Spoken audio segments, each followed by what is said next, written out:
Boa noite mais uma vez. É um prazer enorme estar com vocês. Já creio eu que é a terceira ou quarta vez que Deus me dá a graça de estar reunido com essa igreja. E eu fico muito feliz de ver o modo como Deus tem cuidado de vocês, fortalecido vocês. Meu desejo é que, de fato, essa igreja cresça tanto em número como em graça, em conhecimento da palavra de Deus, que persevere firme anunciando essa palavra a todos aqueles que encontram. Amém? Permitam-me apresentar novamente. Eu me chamo Rezev, sou pastor da Igreja Batista Fundamentalista no Passaré. Estou ali, pela graça do Senhor, desde o ano de 2018, ano que também Deus me presenteou com a minha primeira filha. Ali atrás tem a minha esposa, as crianças eu creio já, a Laís, as crianças eu creio que já foram, né? A Ágata, a Eloá, o Abner, o Emanuel, e Deus tem me dado a graça agora de ter a quinta flechinha no forno, né? Então, glória seja dada ao nosso Deus por isso. Durante esses anos que o Senhor tem me concedido a graça de pastorear, eu tenho visto como é notório o modo como Satanás tem investido contra as famílias e como cada vez mais a terceirização da responsabilidade daquilo que o Senhor nos ordena tem se tornado também mais notório. E ontem à noite nós estávamos falando sobre aquilo que são o fundamento, o conteúdo e o método da educação cristã, baseado ali no livro de Deuteronômio, no capítulo 6, dos versículos 4 até o 9. Nós vimos que o fundamento da educação cristã é o nosso amor ao Senhor, que é sobre todas as coisas. Nós vimos que o conteúdo da educação cristã é alicerçado na palavra do nosso Deus, e que o método da educação cristã que o Senhor nos dá é que nós falemos e vivemos aquilo que nós apresentamos e reconhecemos por meio da palavra de Deus. E durante esse tempo que eu estou no ministério, é impressionante o como Satanás tem usado até mesmo coisas que são boas, proveitosas, valiosas, para ludibriar a igreja do Senhor Jesus Cristo, para que a igreja terceirize a sua responsabilidade. Uma das coisas que eu tenho conversado constantemente com a minha igreja é em relação, por exemplo, ao ministério infantil. Ontem à noite, o pastor Sandro relembrou aqui, nós vimos que a responsabilidade de ser professor, a responsabilidade de ensinar a palavra de Deus para outras pessoas, é uma responsabilidade de todo crente. Não só aqueles que pertencem ao ministério infantil, não só aqueles que são professores da escola bíblica dominical, não somente aos pastores, mas de todo crente. O Senhor nos convocou a sermos pessoas que vão discipular, vão ser professores daquilo que aprenderam. E quando eu digo que é uma tentação, o modo como Satanás tem usado, às vezes as pessoas dizem assim, olha, eu vou para aquela igreja ali porque eu vejo que naquela igreja o ministério infantil é muito forte. E você diz, o que tem de problema em uma fala como essa? Enquanto há realmente uma preocupação com o ministério infantil e valorizar o ensino bíblico para as crianças, está tudo bem. Mas muitas vezes a preocupação em ter uma igreja com ministério infantil forte é um acalento para aqueles que não querem assumir sua responsabilidade como pais, de educarem os seus filhos. Então, na cabeça de muitas pessoas, o engano tem vindo da seguinte maneira: eu estou tranquilo quanto à minha responsabilidade de ensino com os meus filhos, porque eu levo eles à igreja. Então, lá na igreja, ele participa do EBEC, participa da OANSE, participa do culto infantil. Então, lá ele é bem doutrinado, lá ele é bem instruído. E, irmãos, eu quero que vocês saibam de uma coisa. Nós não podemos nunca mudar a fonte que é a Bíblia como nossa orientação prática para todas as coisas. Porque todas as vezes que nós fazemos isso, nós falharemos. Portanto, se eu achar que o ensino bíblico é suficiente para o meu filho, porque ele passou 40 minutos, 1 hora em uma sala de uma escola bíblica dominical, eu estou negligenciando a minha responsabilidade. Enquanto durante toda a semana, se o seu filho... Hoje em dia é muito mais comum você encontrar escolas de tempo integral, onde as crianças passam 8, às vezes 10 horas do seu dia, sendo muitas vezes ensinado por pessoas sequer cristãs. Então, como é que você pode comparar 40 minutos de um culto infantil, 40 minutos de uma sala de EBD, com toda uma semana sendo exposto a coisas que não necessariamente são bíblicas, orientações? Portanto, nós como pais somos responsáveis pela educação bíblica dos nossos filhos. A igreja é um auxílio a esse propósito, não o instrumento principal de ensino bíblico. A igreja é um auxílio. Nessa noite, queria convidar vocês a abrirem suas Bíblias na carta de Paulo aos Efésios, no capítulo 6.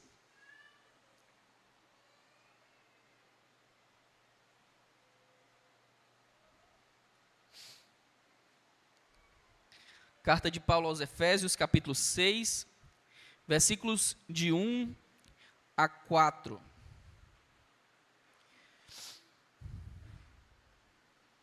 Esperar que todos encontrem.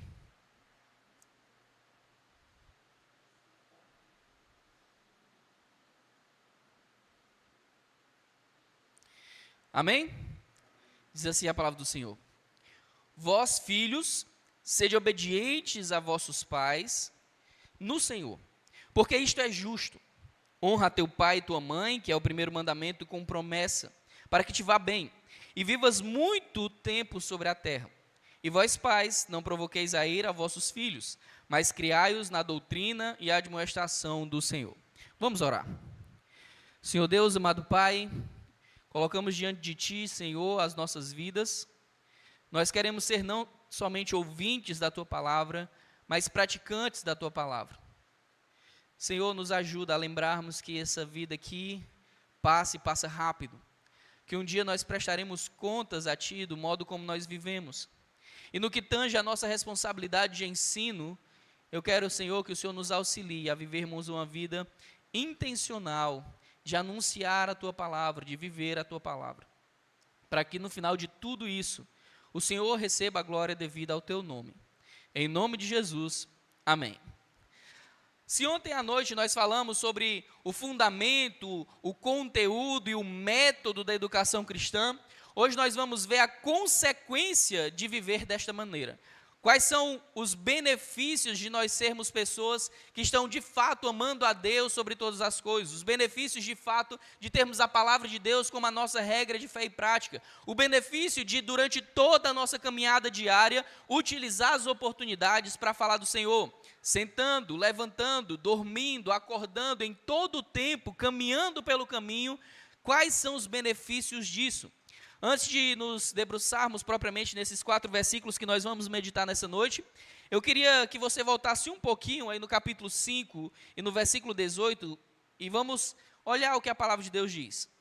E não vos embriagueis com vinho em que há dissolução, mas enchei-vos do Espírito. E aí, lá no versículo 21 vai dizer, sujeitando-vos uns aos outros no temor de Deus.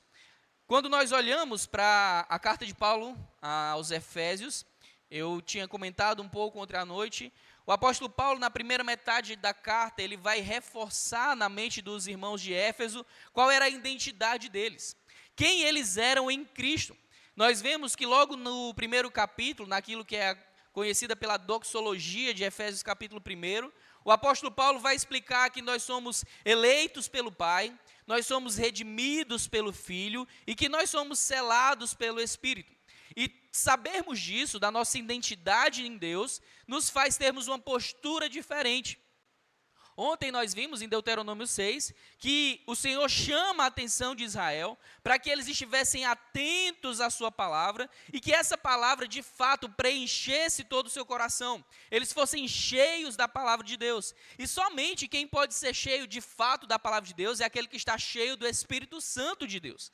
E aqui no versículo 18 do capítulo 5, o apóstolo Paulo diz que a embriaguez com o vinho, que faz com que o vinho controle a sua vida, não deve ser o padrão do crente, pelo contrário.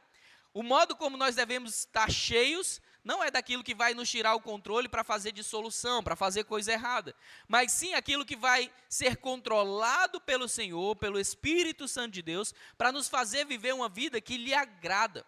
Quanto mais cheio eu estou do Espírito Santo, mais sujeito eu estou a Deus, e nos meus relacionamentos eu terei relacionamentos positivos. Então ele vai falar sobre o relacionamento entre marido e mulher, vai falar sobre o relacionamento entre pais e filhos, e vai falar entre o relacionamento entre servos e senhores. Em todos esses casos, aqueles que estão cheios do Espírito Santo de Deus verão os seus relacionamentos transformados, onde não serão mais baseados naquilo que nós queremos ou achamos, mas naquilo que Deus estabelece como certo. E aqui eu gostaria de começar fazendo uma reflexão. Queria que você se perguntasse, qual foi a primeira vez que, de fato, você ouviu a palavra de Deus? Será que você lembra? Será que você teve o privilégio de alguém lhe ensinar desde que você era criança? Ou será que você foi escutar o evangelho quando já era mais velho, talvez na adolescência ou até mesmo na fase adulta? Quando foi que você teve alguém ensinando a palavra de Deus para você? E por que eu quero que você pare e pense sobre isso? A palavra de Deus diz: como, pois, invocarão aquele em quem não creram? E como crerão naquele de quem nada ouviram? E como ouvirão se não há quem pregue? Muitas vezes nós falamos sobre a educação cristã, nós falamos sobre o processo de ensinar o que a Bíblia diz, e nós esquecemos que a Bíblia não se prega só. A Bíblia não vai se abrir magicamente diante de ninguém, e ela vai ela mesma falar. Não. Deus nos chamou como arautos do rei. Deus nos chamou como embaixadores do rei. Portanto, não é uma opção para o crente não ser um embaixador. Ontem à noite eu citei uma frase que é atribuída a Spurgeon, onde ele diz que todo crente ou é um missionário ou é um impostor. Mas muitas vezes nós nos acomodamos, nos baseando não no que a palavra de Deus diz, mas na comparação com outras pessoas que estão ao nosso redor. E olha, nós somos fáceis de nos acostumarmos com o mínimo. E são muitas as pessoas que acabam na sua caminhada cristã, achando que é suficiente vir aos cultos, é suficiente cantar louvores a Deus, é suficiente ler a Bíblia. Todas essas coisas são coisas muito boas, mas devem ser consequência do meu amor a Deus, que interfere em todas as áreas da minha vida. Vai interferir no modo como eu decido onde eu vou morar. Vai interferir no modo que decide onde é que eu vou trabalhar, com o que eu vou trabalhar.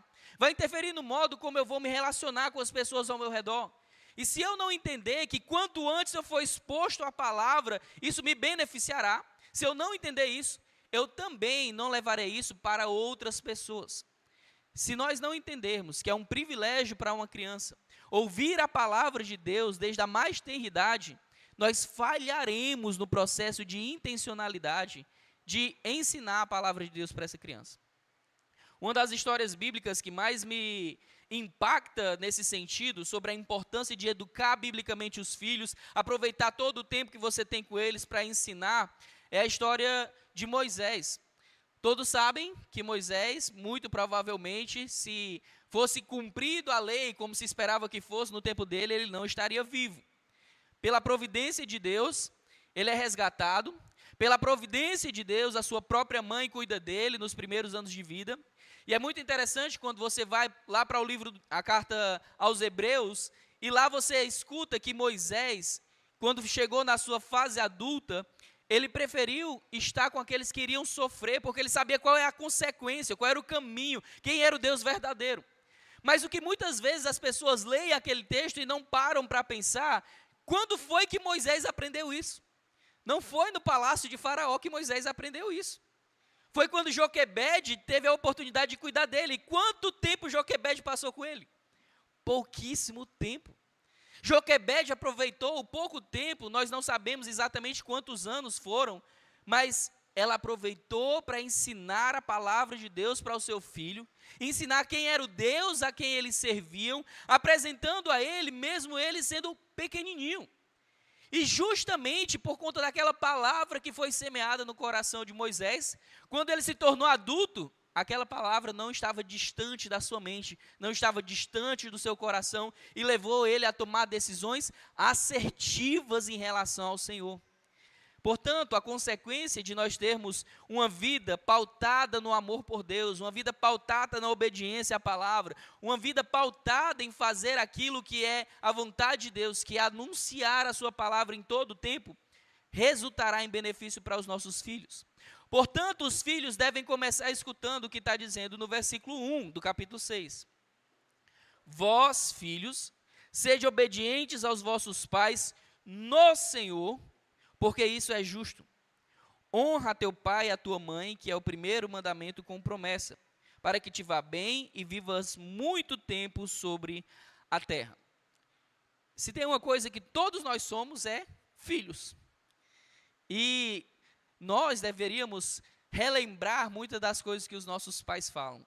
Quantos de nós, né, que quando foram crescendo, começaram a relembrar de frases ouvidas pelos pais e começaram a entender melhor o contexto de cada uma delas? Quantas vezes você talvez não tenha escutado do seu pai e da sua mãe: quando você ficar mais velho, você vai me entender. Quando você ficar mais velho, você vai ver que eu tinha razão. E você vai lá e muitas vezes, pela sua imaturidade, muitas vezes pela rebeldia, você quer desprezar o que a palavra de Deus diz.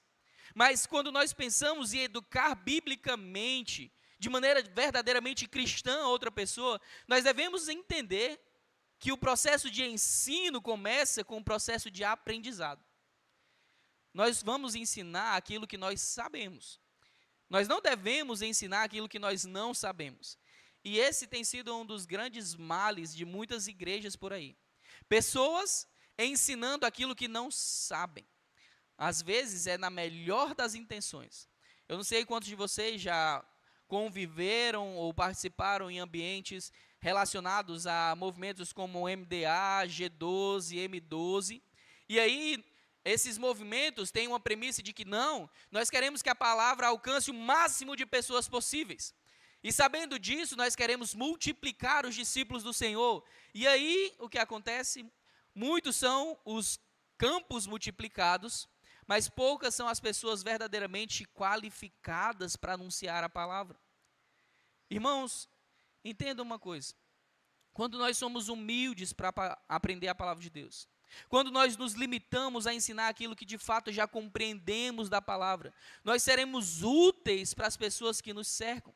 Por isso, os filhos devem ter os pais como um treinamento para a obediência ao Senhor. Eu costumo dizer para os meus filhos, né? Filho, filha, se você tem dificuldade de obedecer a mim, que você consegue ver, quanto mais você terá dificuldade de obedecer a Deus, a quem você não vê. Esse mesmo princípio, essa mesma lógica é dita pelo apóstolo João na primeira carta, onde ele vai dizer: olha, como é que você pode dizer que ama a Deus se você não ama seu irmão? Se você é incapaz de amar o seu irmão, quem você está vendo, como é que você vai amar a Deus a quem você não vê?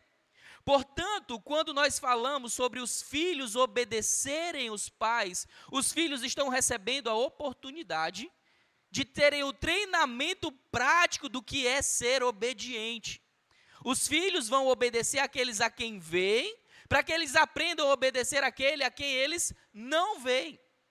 E se os filhos são incapazes de obedecer àqueles a quem ele vê, que é o pai, a mãe, eles também serão incapazes de obedecer àquele a quem eles não veem. E aí, você deve se perguntar: como pai, eu cobro isso do meu filho? Filho, você precisa ser obediente a mim? Você deve cobrar isso. Mas você deve ajudá-lo a compreender que o motivo pelo qual ele deve fazer isso é porque isso, acima de tudo, não é uma obediência meramente a você, mas uma obediência a Deus. Porque é Deus quem é a autoridade sobre você e, como consequência, é uma autoridade também sobre ele. Se não há essa compreensão, todas as vezes que os nossos filhos falharem, a afronta soará como se fosse a nós, e não como se fosse ao Senhor. E recentemente, para mim, ficou muito nítido o modo como Deus é misericordioso conosco e paciente. Quem é pai aqui? Levanta a mão, por favor. Pais, né? Pai e mãe. Certo. Alguma vez você já deu uma ordem para o seu filho pequeno e ele desobedeceu diante dos seus olhos? Já aconteceu isso? A minha mãe conta uma história de que quando eu tinha cerca de 2 anos, tinha uma televisão lá em casa, daquelas televisão de tubo, tinha um famigerado botão nessa televisão que eu amava apertar. E aí a minha mãe já havia dito: olha, não aperte o botão da televisão. E aí ela disse que eu ia lá, com 2 anos, e assim, ó, olhando para ela, aí parava no meio do caminho, aí daqui a pouco fazia assim. Aí depois eu começava, e olhando para ela, ia lá, apertava o botão.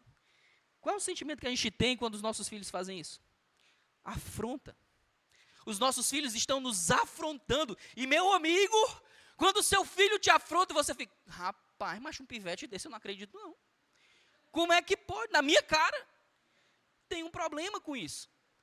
Quando a gente fica se sentindo desrespeitado pelo nosso filho, pela afronta do nosso filho, muitas são as vezes que a gente esquece que não existe a possibilidade de nós não pecarmos na frente do nosso Deus, que é o nosso Pai. Todas as vezes que nós pecamos é na frente do nosso Deus. Todas as vezes, portanto, que pecamos é uma afronta direta ao Senhor. Não existe a possibilidade de nós estarmos pecando escondido de Deus. Todas as vezes é diante dele que nós cometemos a nossa falha, a nossa rebeldia. Portanto, ensinar aos nossos filhos que eu, como pai, posso não estar presente com ele, mas os olhos do Senhor estarão em todo lugar, contemplando maus e bons. Portanto, o meu filho precisa entender que a obediência a mim deve ser fruto da compreensão da obediência a Deus. Filho, filha, nem sempre o papai vai estar com você. Nem sempre o papai vai ver o que você faz. E olha, eu estou indo para o 5º filho, eles são mestres em fazer coisas sem que a gente veja. É impressionante. Você sabe que numa casa com muitas crianças, quando o silêncio impera, o coração do pai já começa a ficar batendo mais rápido, porque você imagina não coisa boa, que deve estar acontecendo alguma coisa de estranho para estar todo mundo calado. E aí, muitas vezes, eles estão escondidos, tentando fazer aquilo que eles desejam, mas que eles sabem que é errado.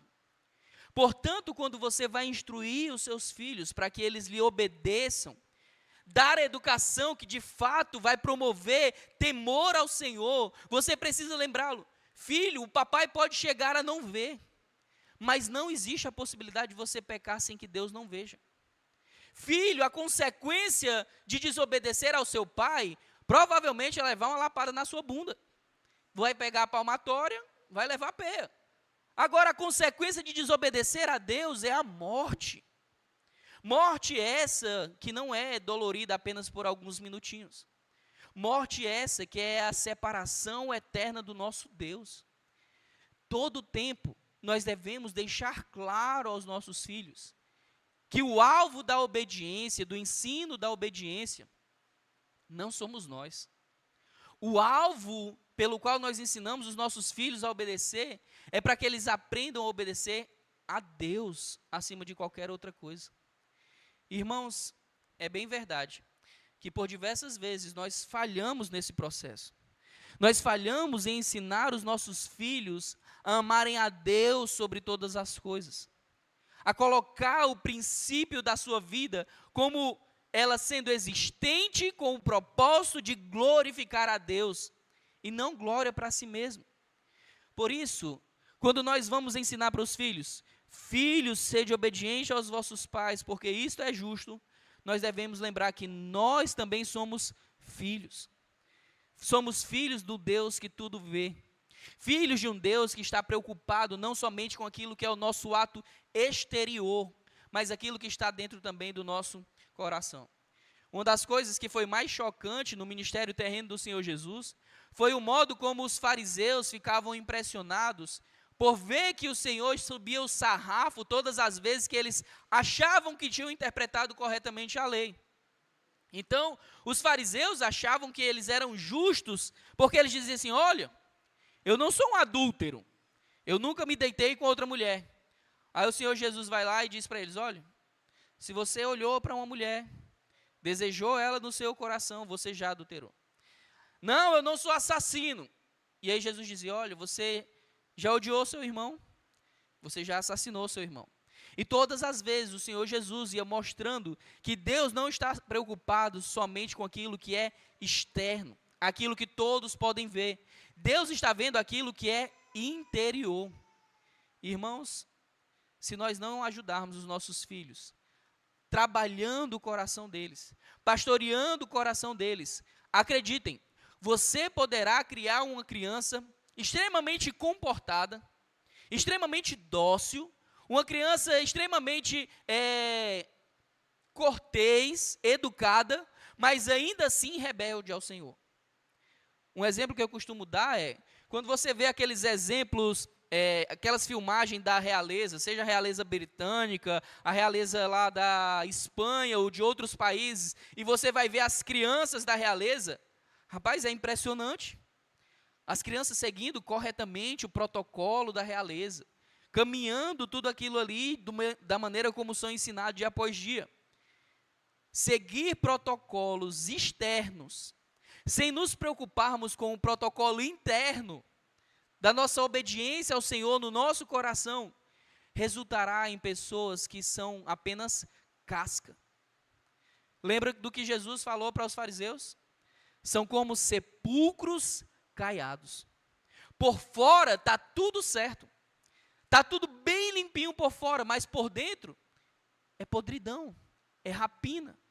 Portanto, quando nós vamos ensinar a palavra de Deus para os nossos filhos, quando nós vamos nos preocupar com eles, nós devemos lembrar, essa preocupação é com o que ele vai fazer diante de todos, porque eu não quero ser envergonhado? Ou essa preocupação de ensinar é porque eu quero que ele tenha um coração maleável para o Senhor, um coração que se dobra ao Senhor, que se rende ao Senhor? Porque acreditem, nós podemos ensinar crianças que externamente são obedientes, mas internamente são profundamente rebeldes. E eu não sei, rapaz, qual foi a hora que botaram esse copo d'água aqui que eu não vi? Eu não sei quantos de vocês já leram aquele livro, Pastoreando o Coração da Criança, mas eu recomendo fortemente que você leia esse livro. E lá nós vamos ver o autor, o Ted Tripp, falando sobre a importância de nós acessarmos o coração do nosso filho, de nós verificarmos qual é de fato o problema dele, qual é a raiz do seu pecado. E eu lembro de uma história que um professor do seminário me contou, onde ele exemplificava o perigo que é você não se preocupar com o coração do filho. Ele disse que certa vez ele estava em uma igreja, e aí o filho de um dos irmãos, ele estava o tempo todo ficando em pé, em cima da cadeira, durante o culto. E aí o pai dizia, filho, senta, e o menino em pé. E aí o pai pegava, sentava o menino, filho, senta, o menino voltava a ficar em pé.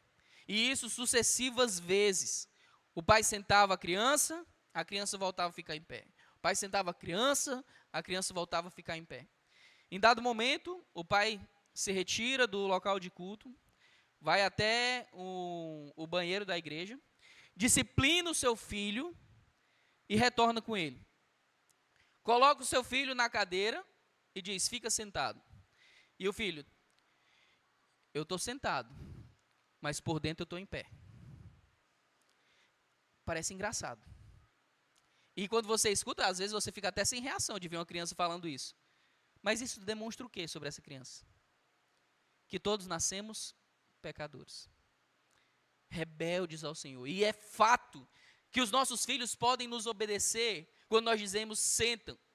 Mas ainda assim pode ser que eles estejam sentados só por fora.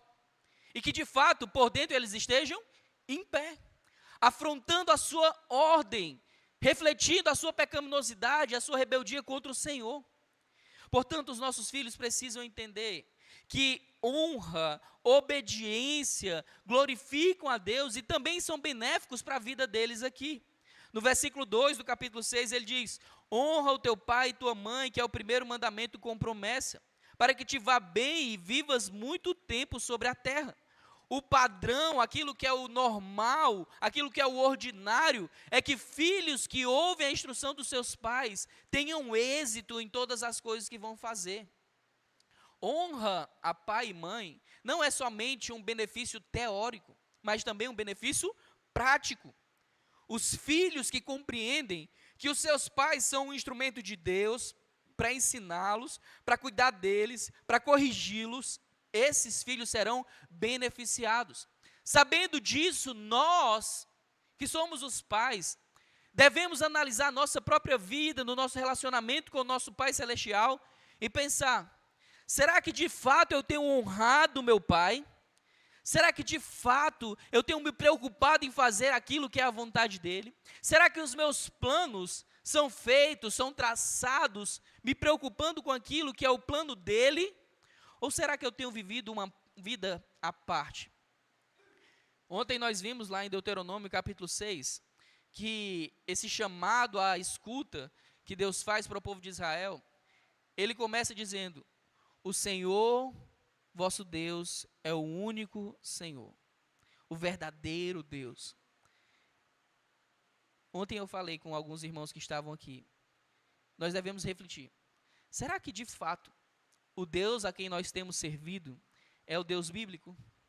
Será que Ele é aquele que nós temos a maior preocupação da nossa vida? Será que é Ele que está no trono da nossa vida? Nós vimos também que quanto mais cheio está o meu coração, será natural o transbordar da palavra de Deus. Porque a boca vai falar do que está cheio o coração. Hoje pela manhã, quando eu estava dando a aula da EBD lá na igreja, eu estava dizendo assim, a gente devia aprender com os testemunhas da Rinodê. Conhece os testemunhos da Rinodê? Acabou, né? Quase não tem mais os testemunhos da Rinodê. Mas, o que a gente deveria aprender com os testemunhos da Rinodê? É impressionante. E aqui eu estou usando a Rinodê como termo genérico. Pode ser Herbalife, pode ser qualquer uma dessas, Monavi. Essas pessoas são treinadas para aproveitarem todas as oportunidades para falar. Meu amigo, você pode estar falando do problema do carro. Rapaz, foi mesmo, aconteceu isso no teu carro. Ei, mas quando dá esse problema aí, às vezes fica fedendo, né? Mas sabe o que é bom para esse fedor desse carro aí? Um perfume da Rinodê. Aí vai lá e arranja um motivo para entrar na conversa e levar esse assunto. Os crentes deveriam ser da mesma maneira com a palavra de Deus. Toda oportunidade, todo tempo, utilizar a palavra de Deus. Olha aqui o que a palavra de Deus nos diz. Mostrando que aquilo que nós pensamos, aquilo que nós sentimos, aquilo que nós fazemos, não procede de nós mesmos, mas do Senhor. E quanto mais alicerçado nós somos da palavra, tão mais fácil será ver Cristo em nós. Nós sempre cantamos e dizemos, Senhor, que eu diminua, que o Senhor cresça. Mas quando nós vamos viver, parece que a prática não é bem assim. Parece que o meu pensamento, o meu desejo precisa ser valorizado mais do que qualquer outra coisa. Portanto, sim, nós devemos ensinar os nossos filhos a serem obedientes. Sim, eles precisam obedecer a nós, porque isso é um processo de obediência também ao Senhor. Essa obediência que os nossos filhos devem ter a nós não é uma obediência irrestrita. Portanto, o texto fala que os filhos devem ser obedientes aos pais com temor no Senhor. Portanto, o parâmetro base sempre será o próprio Deus. Se os nossos pais nos ordenam fazermos coisas que são pecaminosas, já não devemos obedecê-los. Mas enquanto eles dão ordens que se alinham com aquilo que é a ordem de Deus, o nosso Supremo Senhor, nós faremos dessa maneira. Portanto, nós pais deveremos sempre estar em constante autoanálise, pensando, será que nós temos sido bons filhos do Senhor? Será que nós temos vivido uma vida que de fato glorifica a Ele? E aí vem o versículo 4 que diz, vós pais, não provoqueis a ira aos vossos filhos, mas criai-os na doutrina e admoestação do Senhor. Sabendo disso, que nós devemos ser pais que não provocam os filhos à ira, nós devemos começar pensando, quais são as possibilidades de provocar os nossos filhos à ira? E olha, durante esse período que Deus tem me dado a graça de ser pai, uma das coisas que eu vejo que mais ira e irrita os meus filhos, é quando eu digo para fazer algo que eu não faço, ou quando eu digo para eles não fazerem algo que eu faço. Quem aqui é pai, talvez vá se identificar um pouco comigo. Quantos de nós vamos lá para os nossos filhos e dizem, tá bom de doce, não coma doce não. Bota as crianças para dormir, daqui a pouco na porta da casa, Bibi, iFood. Um pó de sorvete, um sanduíche, alguma outra coisa. Você vai lá dizer para o seu filho, não faça isso, filho. E aí depois, no outro dia, o seu filho acidentalmente vê na lata do lixo, papai, o que é isso aqui? O senhor comeu sorvete, papai? O senhor comeu bombom, papai? O senhor comeu outra coisa? E eles vão ficar irados quando nós damos ordens que nós não vivemos. Será que nós estamos preocupados de fato a sermos pais que criam os filhos na doutrina, mas que esse criar dos filhos não é algo só para os filhos, mas sim também para nós? Será que nós somos pais que antes de dizer faça, somos pais que fazem, que dão um exemplo? Ontem à noite nós vimos um exemplo, que é muito comum e acaba sendo comum, infelizmente. Às vezes o pai vai dizer com a sua boca para o seu filho: filho, você precisa amar, cultuar ao Senhor. Cultuar ao Senhor é um privilégio. Nós devemos priorizar isso na nossa vida. E aí você vai e diz isso para o seu filho, que precisa ser priorizado isso. E muitas vezes o seu filho não quer ir para o culto, ele está reclamando e ele dá desculpa, inventa dor em todo canto e ele não quer ir cultuar. E você vai lá e: não, filho, nós vamos para a igreja e tudo mais. Você verbalmente ensinou isso para ele. Mas aí tem um determinado domingo, onde os dias anteriores foi muito difícil para você. E aí você vai lá e o seu filho chega para você e pergunta: pai, a gente vai para a EBD? E aí você vai dizer assim: filho, infelizmente hoje não, porque o papai está muito cansado, porque a mamãe está muito cansada. E aí o seu filho escuta e ele acredita em você. Se você está dizendo que você está muito cansado, o seu filho não vai duvidar que você está muito cansado. Acontece que no outro dia, na segunda-feira, pode acontecer de você ainda estar muito cansado. E aí o seu filho vai olhar você se vestindo, se arrumando. E mesmo muito cansado, levantando e indo trabalhar. Você não vai, de maneira nenhuma, dizer com a boca: filho, trabalhar é mais importante do que cultuar. Mas você não precisa dizer isso para ele entender. O fato de você trabalhar cansado, mas não cultuar cansado, já ensina para ele o que ele tem que saber sobre o que de fato é prioridade. Irmãos, às vezes, quando nós somos chamados a criar os nossos filhos, não provocando eles a ira, nós podemos ser, sim, pedra de tropeço para os nossos filhos. Quando a nossa palavra não corresponde com a nossa vida. Deus nos chamou para sermos pessoas que são fiéis e não hipócritas. Quando você vai lá para o Evangelho de Jesus Cristo, como foi narrado por Lucas, do capítulo 6 em diante, você vai ver Jesus batendo vez após vez, especialmente lá no capítulo 12, em relação à hipocrisia, dizendo: olha, tomem cuidado com a hipocrisia, que é o fermento dos fariseus. Tomem cuidado com isso. Cuidado para não parecer ser algo que vocês de fato não são.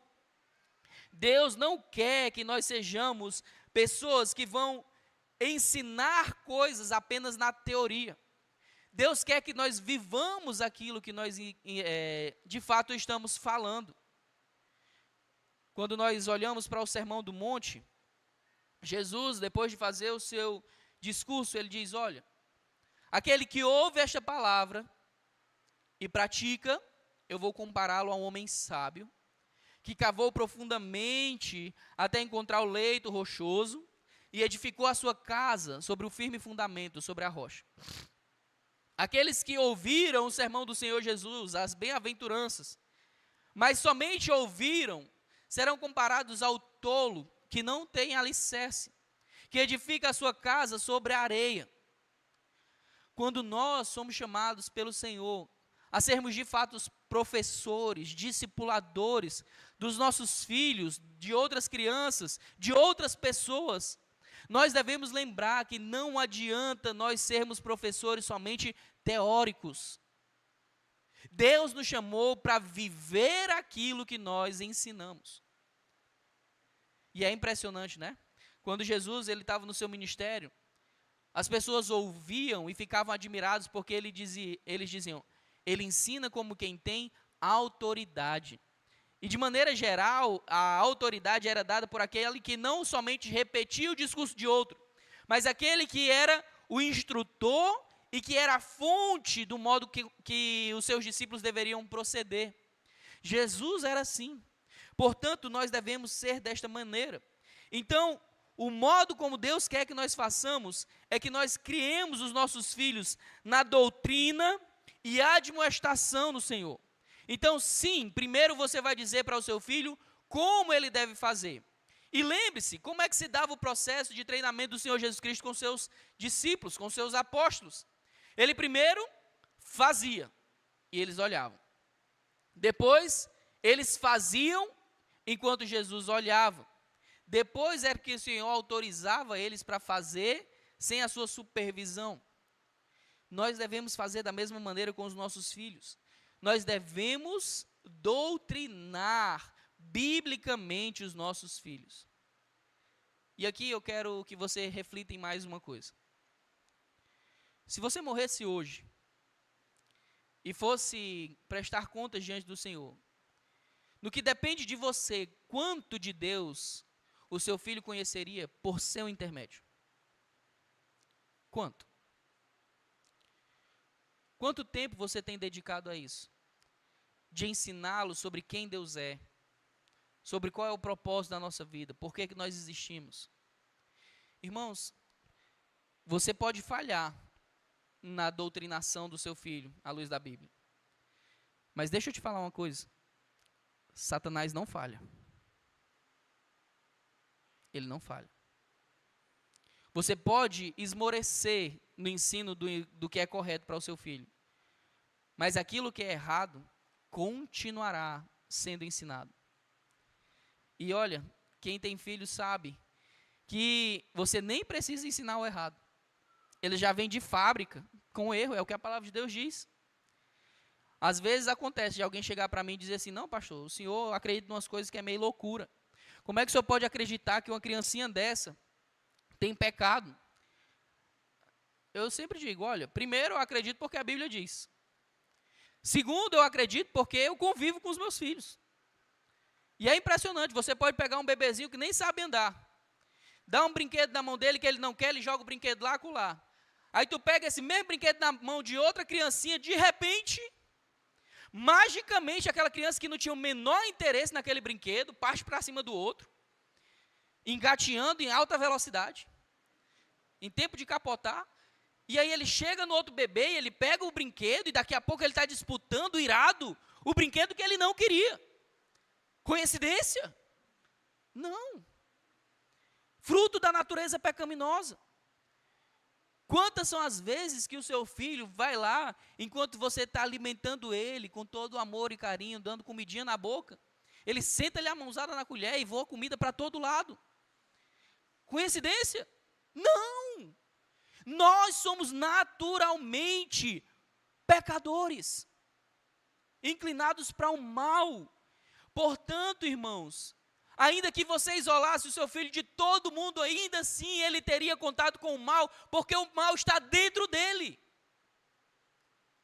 Não adianta você achar que é no isolamento que você salvará o seu filho.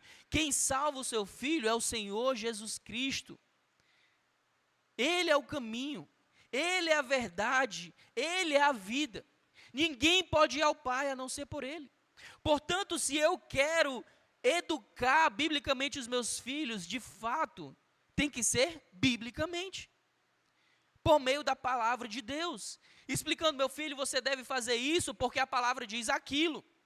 Meu filho, você não deve fazer isso porque a palavra diz para nós não fazermos isso. Em todo tempo a doutrina deve ser a base da nossa vida. E todas as vezes que os nossos filhos errarem no cumprimento da vontade do Senhor, nós deveremos lembrar qual é o proceder de Deus para conosco. Disciplinando graciosa e amorosamente os nossos filhos. Infelizmente tem se tornado cada dia mais comum aquela cultura hoje, né, muito propagada, da educação positiva. Você não pode dizer não para o seu filho, você vai traumatizá-lo. Adivinha só, o nosso Pai Celestial, em várias partes dizendo, não! Opa, desculpa. Desculpa.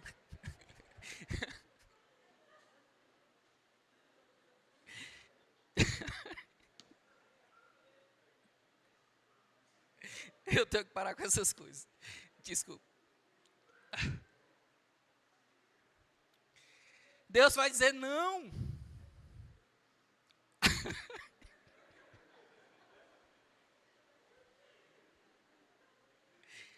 Aí quando chega a minha vez de dizer não para o meu filho, eu não posso porque eu vou traumatizá-lo, isso é invenção humana. Nós somos instruídos para um Deus que demonstra amor dizendo não para coisas que nós queremos. Olha, às vezes você vai escutar pessoas dizendo assim, olha, Deus não vai deixar você ver, Deus não vai deixar você tocar, Deus não vai deixar você abraçar uma coisa que Ele não quer te dar. Mentira. Ele vai deixar sim. E quando tu for pegar, Ele vai dizer não. Ele vai dizer não. E você pode estar super empolgado e ainda assim Deus vai dizer não. Porque o que importa não é a empolgação que eu tenho para fazer algo, mas sim a disposição de fazer aquilo que é a vontade de Deus. Então, entendam, dizer não, impor limites, é demonstrar amor para os nossos filhos. Imagina só, eu gosto de dar o exemplo, né? Você vê lá o seu filho pequenininho, ele encontrou um espeto de ferro, e ele está super empolgado com esse espeto de ferro, porque ele percebeu que esse espeto de ferro enfia rapidamente, certeiramente, de maneira inequívoca dentro do furo de uma tomada. E ele está muito empolgado, indo na direção daquela tomada, e ele está feliz, ele está contente, ele está vendo a tomada se aproximar. Você vai empatar toda aquela felicidade do seu filho? Você vai dizer não para o seu filho, sabendo que ele está tão feliz? Sim, porque você o ama. Amar não significa dizer, faça tudo o que você deseja. Amar significa dizer, faça tudo o que Deus deseja que você faça. E muitas vezes o que Deus deseja que você faça é negar a sua própria vontade. Jesus, lá em Lucas 14, vai dizer que nós devemos pesar o que é ser discípulo dele. Jesus vai dizer que todo aquele que vai segui-lo deve calcular o que vai fazer. Deve ser como um homem que senta e calcula quanto material ele vai precisar, quanto dinheiro ele vai precisar para construir uma torre. Ser como um rei que, quando vê o exército inimigo se aproximando, calcula quantos soldados ele poderá enfrentar aquele exército, ou se ele será melhor se ele se render, fazer um acordo de paz. Nós precisamos entender que dizer não também é demonstrar amor. Os nossos filhos precisam de limites, porque Deus nos dá limites. Quando nós vamos para o começo das Escrituras, o Éden, o paraíso, o Senhor foi lá apresentar todas as coisas para Adão, e o que o Senhor diz para Adão? Coma de todas as árvores. Mas Adão, da árvore do conhecimento do bem e do mal, dessa árvore você não vai comer. Deus, logo no início, começou com um não, sim. Obedecer a Deus é confiar que Ele sempre quer o melhor para mim. Mesmo quando eu quero o oposto do que Ele quer, quando eu faço aquilo que Ele quer, eu estarei fazendo o que é melhor para mim. Porque Deus sabe mais do que eu. Nós, portanto, irmãos, devemos criar os nossos filhos de fato, na doutrina e na admoestação. Mas em qualquer doutrina, em qualquer admoestação, o que o versículo 4 diz? Não. Qual é a doutrina? Qual é a admoestação que eu uso para criar os meus filhos? A do Senhor. Porque eu posso falhar no que eu quero para o meu filho, mas Deus não falha no que Ele quer para nós. Eu posso errar naquilo que eu desejo ver o meu filho fazendo, mas Deus não falha. Portanto, se nós nos baseamos naquilo que Deus revelou na sua palavra para criar os nossos filhos, para educar os nossos filhos, nós também estaremos desejando para os nossos filhos o melhor. E aqui eu quero que mais uma vez você reflita. Quando você pensa nos seus filhos, o que é que você tem pensado sobre o futuro dele? O que é que você tem desejado para o seu filho? Qual é a primeira coisa que lhe vem à mente? Talvez você pense, eu quero que ele seja uma pessoa bem-sucedida. Talvez você pense, eu quero que ele estude bastante, que ele consiga um bom emprego, que ele tenha uma profissão estável. Talvez você esteja desejoso de que ele seja aprovado em um concurso. Talvez você esteja desejoso que ele seja alguém que é útil à sociedade. Alguém que é intelectualmente digno de aplausos pelo seu desempenho. Mas entenda, todas essas coisas deveriam ser uma consequência do seu filho viver uma vida para Deus. E não o objetivo. Irmãos, o objetivo da nossa vida é termos sucesso para com Deus e não para com os homens. E ter sucesso para com Deus não é o mesmo caminho que ter sucesso para com os homens. Porque sucesso para Deus não é status diante dos homens. Sucesso para Deus não é o quanto que eu tenho na minha conta bancária. Sucesso para Deus não é ter a possibilidade de viajar várias vezes no ano, de ter uma casa boa, um carro bom. Sucesso diante do Senhor é obedecê-lo. O Senhor ordena, eu cumpro. 100% de aproveitamento. Isso é sucesso diante do Senhor. A palavra de Deus nos diz, por meio do apóstolo Paulo, que a palavra dele é útil, que ela é proveitosa e que ela é útil em todas as esferas da nossa vida. Ela faz com que o homem seja perfeito e perfeitamente preparado para toda boa obra. É a palavra de Deus que nos qualifica, que nos capacita para ouvirmos a vontade do Senhor e cumprirmos a vontade do Senhor. E quando nós somos não somente ouvintes, mas praticantes da palavra, irmãos, algo maravilhoso na nossa vida acontece. Nós estaremos plenamente cobertos de satisfação no Senhor. E nós estaremos sendo reconhecidos por quem realmente importa, que é o Senhor.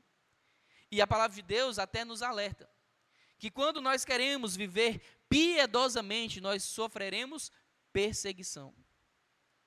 Quanto mais próximo você anda da vontade do Senhor, mais estranho você parece desse mundo. Mais as pessoas vão dizer assim, não gira bem não, tem alguma coisa errada, tem alguma coisa diferente.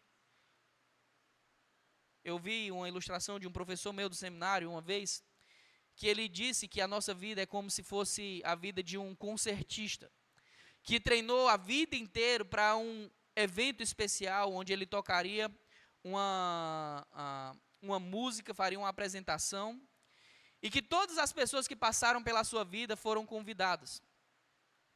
Esse concertista, no momento que executasse a sua canção, ele deveria se preocupar só com uma pessoa na plateia. Se todas as pessoas se levantassem, menos aquela pessoa na plateia, ele teria fracassado. Que foi o seu mentor. O nosso mentor, aquele que nos criou para um objetivo, é o nosso Deus. As pessoas do mundo podem nos aplaudir por N motivos. Nós podemos ser reconhecidos pela sociedade por muitas coisas. Mas se nós formos reconhecidos tão somente pela sociedade, não pelo Senhor, nós fracassamos. Não vai adiantar de nada. Mas nós podemos ser rejeitados por toda a sociedade. Se vivermos uma vida que glorifique a Deus, tudo terá valido a pena. Tudo terá feito sentido para cada um de nós. E aí, irmãos, chegará o dia em que os servos apresentarão os seus talentos ao Senhor. Lembra? Lucas capítulo 18 vai dizer que o Senhor Jesus Cristo conta a parábola dos talentos. E ele vai dizer, olha, vocês receberam talentos. E o que Deus quer é que vocês multipliquem esses talentos. Deus nos deu tempo, Deus nos deu inteligência, Deus nos deu um corpo, Deus nos deu habilidades, e tudo que Ele nos deu deve ser multiplicado para a glória dEle. E um dia eu apresentarei aquilo que eu fiz com a minha vida, dizendo, Senhor, está aqui. O Senhor me deu, eu utilizei bem esses recursos, e aí ele usa a expressão negociar, né? Multiplicar, e estou apresentando a ti os resultados. Aqueles que multiplicam os talentos dados por Deus, o Senhor diz o quê? Muito bom, servo bom e fiel. Foste fiel no pouco, sobre o muito te colocarei. Mas vão ter aqueles que vão receber do Senhor os talentos e vão ficar para si. Vão conter esse talento, ao invés de multiplicar para a glória de Deus. E um dia vão chegar na presença do Senhor e vão entregar só o básico. O nada, aquilo que já haviam recebido. Irmãos, acreditem, a vida passa e passa muito rápido. E mesmo quando você consegue viver até 90, 100 anos, acredite, isso ainda é pouco tempo. Porque não pode se comparar com a eternidade que nós temos para viver ao lado do nosso Senhor. Portanto, comece a clamar ao Senhor. Senhor, me ensina a contar os meus dias, a fim de que eu alcance corações sábios. Por favor, Senhor, me ajuda a lembrar que essa vida passa. Senhor, por favor, me ajuda a não me distrair nas coisas desse mundo. Senhor, me ajuda a perseverar no propósito pelo qual o Senhor me chamou. Senhor, me ajuda a multiplicar aquilo que o Senhor trouxe para mim, para que o teu nome venha a ser glorificado no final. Nós queremos que de fato nós sejamos igrejas preocupadas com a educação cristã. A educação cristã começa, irmãos, nós vimos ontem, o fundamento dessa educação cristã é o amor a Deus sobre todas as coisas. Ame ao Senhor. Dedique a sua vida ao Senhor. Não se canse de servir ao Senhor. E olha, muitas vezes pode ser muito cansativo o serviço ao Senhor. Às vezes parece que não dá frutos o serviço ao Senhor. Muitas vezes vai ser até desesperador o serviço ao Senhor.